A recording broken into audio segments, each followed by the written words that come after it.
How to fix NFC reader not working in iPhone.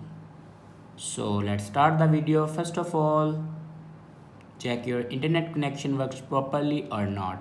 After checking your internet connection, then swipe down to your control center, and then here you can turn on or off your airplane mode 2 to 3 times. After turn on or off your airplane mode, then go back to your screen and open your shortcuts app.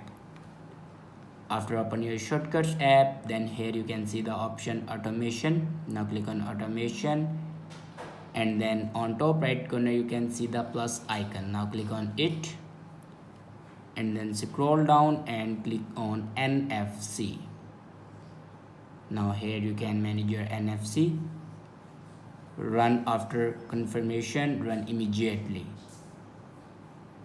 Notify when run, here you can turn it on. After doing these steps, your problem will be fixed. I hope this video is helpful for you. Thanks for watching.